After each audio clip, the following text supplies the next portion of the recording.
Welcome to the Genius Talk podcast. I'm your host Atul Raj from the bestemailmarketer.com, and today we have Carlos Davidovich with us. Carlos, thank you so much for joining and welcome to the podcast. Thanks a lot, Atul, and thanks a lot for inviting me to to be here and to talk to you. I love it. Yep. Okay, so for our listeners who don't know you, can you tell them who you are and what do you do? Excellent. I'm originally I'm MD, a medical doctor, but I had a long way, and I started working as a medical doctor. I work in pharma, and now I'm working in leadership development and neuro management. That means bringing practical tips on how the brain works in organizations and business. So it is bridging the world of business and the brain. That's what I do. I don't talk about science, and I talk about very, very practical things. And I'm executive coach. That's awesome. So, how do you get it started into this? Was no plan. I need to be totally honest to you. I changed countries few times, and when I came from Argentina, I'm originally from Argentina. When I came to Europe, I had to reinvent it myself. And life started bringing me opportunity. I liked it. And I ended doing something that, to be honest, Atul, is what I enjoy the most in my life. That's the work I do. I love it. And I need to be honest, I didn't plan it. Came in my way. And of course, I made a decision and say, yes, let's go that way. That's for sure. I take full responsibility.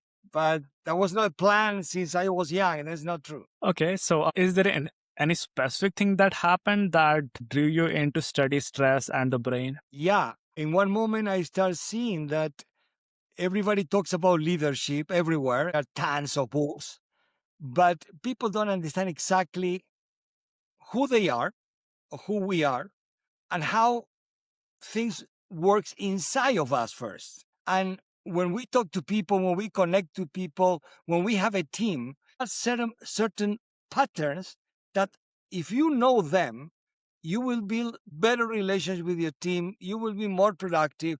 But normally people don't know that.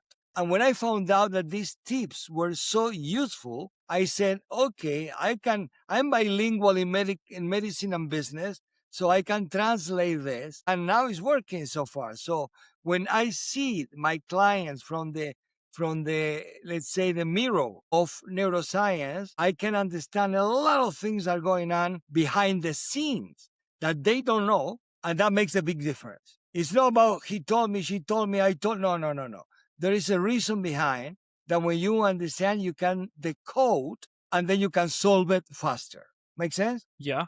So, like, how do you define stress? Well, this is a great question because it's a cliche. Everybody talks about stress. I'm so stressed. And there is one main point that we need to understand. Stress is normal. Without stress, we die. We cannot get up from the bed. We cannot cross the street. Stress is a physiological process in the body. When it's too much, it's technically called distress, then we have a problem. But normally, if we don't accept that the stress is normal, we will feel sick all the time. There is a fantastic study that shows that people that believe that the stress is not good, Mhm. they get more sick. They have more diseases.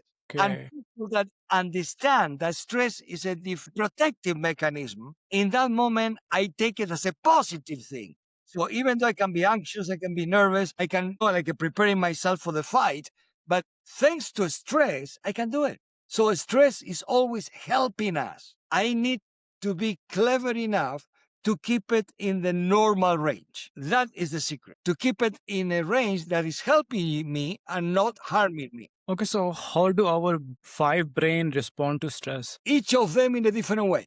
I use the metaphor of five brains because represents the narratives that we have inside. One is very old, is instinct. It's called the reptilian brain, the number one, the oldest one. And how that responds to stress, very simple. Fight, flight, or freeze, period. The concept is I kill or I die. There's no other way. It's a survival mechanism. So the reptilian brain responds as a survival mechanism. The emotional brain is able to deal differently. I can bring positive emotions, and then I'm able to face stress and try to tame it, and to win and to make it work in my side. The rational brain will explain many, many, many things, but between you and me, the most powerful one to lead with stress is our emotional brain. And we need to keep the control to be in the positive emotional side of our brain. That is the one that will really, really leverage the stress in our body. Okay, and how can we be on the emotional side, emotional right side? First of all, another thing, Atul, that is very important to understand. Mhm. We believe or we think that we are rational beings. We are not. We are emotional beings with a brand new rational software that is still we don't know how it works. Even though the rational brain gave us already so many benefits. If we are talking you and me in this situation, you in Mhm. India, I'm in Madrid, thanks to technology, thanks to the rational brain. That is true. But it's not the one in charge of making decisions. Every time we make a decision, there is an emotion involved. We like it or not. The switch to make decision is in the emotional brain. And that is important enough to understand that I need to know my emotions. I need to know how to deal with my emotions. And normally we don't. We let the emotions manage us Yeah. because we use the word emotional in a very negative way. Like you are emotional means you don't manage your emotions. No, no, no, no. All of us, we are emotional. We need to learn how to deal with that, how to play emotions in our favor. And for that, we need to use one characteristic that it seems is only human. The name is metacognition, and the explanation is very simple. Is our ability to observe ourselves from outside. They say thinking about thinking. For instance, I'm in some moment I'm lost, and then one moment I say, "What am I doing?" That what am I doing is the real self observing myself, and then that part of me needs to take care, take control, and decide which brain is in charge. Make sense? Yeah. Okay, so what are the three daily habits someone can have to reduce their stress? First of all, we need to understand when we are stressed. So awareness, number one. Yeah. Yeah. Number two, stop doing things in the same way. Stop, take few minutes and think what's going on. Because always there is a trigger of stress. Awareness number one, stop whatever you're doing and think and bring your mind to the present time. Okay, this is the trigger of stress. What can I do now? What can I change now? Stop projecting to the future in a negative way or to the past in a negative way. That is what opened the doors to anxiety. And stress and anxiety, they are very good friends, but not for us. It's not our friends. So stress needs observation, stress needs Mhm. control. That's why the first step is stop and think. Okay, so what is one thing people should stop doing that increases stress? It's very personal that what people needs to stop doing. There are many, many things. Many times we already know that X situation is stressful and we keep Mhm. doing it. That's stupid. Mhm. So what I mean is there's no one thing to stop. There are different things to stop. Each of us, we need to identify our own triggers. So because we don't react in the same way to a similar situation, because of our story, our culture, and many, many things. And our training. I don't get stressed for things that are connected with the body or diseases. I mean, I'm used to that. Or I don't get stressed in organizations under certain pressure because I know that under pressure I will not make good decisions. I already know that, so I stop. But people are different, and we need to recognize the differences. Okay, so how can leaders avoid spreading their stress to the team? This is a great question. When I talk about the five brains, I talk about the internal teams. Different narrative inside of us is the equivalent of the external team. So we have a team of people with different personality, and we need to acknowledge that. We need to know them, number one, because all of them will react to different things. As a leader, I must know my team. As a leader, I need to stop putting pressure that I know they cannot manage. Many people wrongly they say, I will press and then they will know how to. No, no, no. Support them how to solve problems. Ask for solution. Ask them to bring solutions.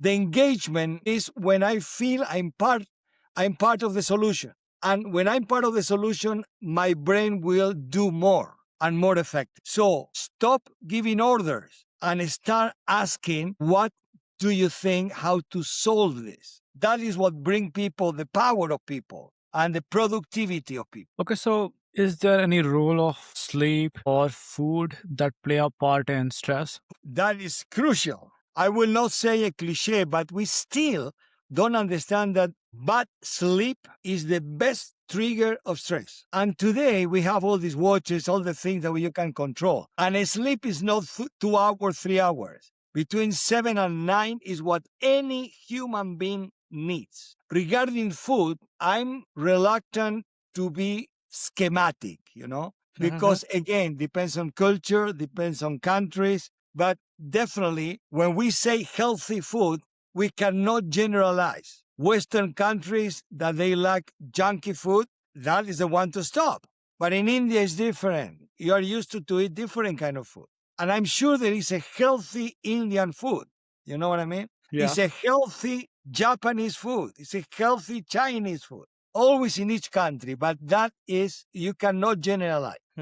But it's essential. Food and sleep are the foundation of a better state of mind and less stress. That's for sure. Okay. So, what do you personally do when you feel stressed? In my work, I try to play changing perspective. When I got nervous or stressed, let's say, about situation, my brain is already trained. I jump 5 years ahead. I turn in my head and I watch the situation today. And I think how important this would be in 5 years. 99% of the time, nothing. And then I say, well, so then why to be stressed today for something that doesn't have any impact in the future? So be mindful of the importance of things. That's what I try to do, because also I get nervous for many things, or something happened around in my house, whatever, at the work. But then I say, wait, what is the impact of this? Really, the impact in my life, or in the future of my life? And I see that it's zero. And then I change entirely. I say, okay, relax and deal with the situation today. That's it. Okay, so what are the best book you have ever read that has the most impact on your work? Okay, okay, so what are the best books you have ever read? Okay, beside Yeah. my book, I'm kidding. Yep. Okay, there are many, many good books. Many good books. To be honest, because many times people ask me, what is the best book? I mean, something like a wow. I cannot tell you that. Depends on the situation. I cannot tell you that. Since my childhood, I mean, I read so many books, and to say depends on the moment. That's the point. Depends on the moment. There is no one book that I can think today that was helping me all the time. I mean, no, I cannot bring one. So every time I read one, in that moment is what I need. But that's what I believe. That's what happened. The energy works in that way. Tell our listeners about your book. About my book. Yeah. My book was trying to help leaders to understand exactly what I'm saying, based on a metaphor of multiple brains. And that I give a lot of talks, a lot of workshops, and people love to understand this about the different brains. So the point is, what my book does is to give practical tips on how to deal with teams, with stress, with bias, that we are full of biases. And that is what my book brings to this world. That's what I was trying to really to help people to think differently. And it's working so far. It's working. I mean, I received very, very interesting feedback about my book regarding I love when they say, I never thought in this way. That for me is enough. But it's just it's what it is. I mean, it's not the book, okay? Yeah. Our listeners are waiting for you to tell your book name. And where can they buy it? Amazon and equivalent all over the world, for sure. And the name is 5 Brain Leadership. Thank you so much for sharing that. Yep. And for our listeners who want to know more about you or want to get some help from you, where can they go? I have a website, That is www.carlosdavidovich.com. And in the social media I use the most is LinkedIn. And you can find me, Carlos Davidovich, MD, and you will find my website in LinkedIn, my webpage. And I always respond to any message. So because I like to communicate and to be communicated. Awesome, Carlos. Thank you so much for spending some time with us and sharing your wisdom. It was really great chatting you. Thanks a lot, Atul. Thanks a lot for the invitation. I really enjoy it.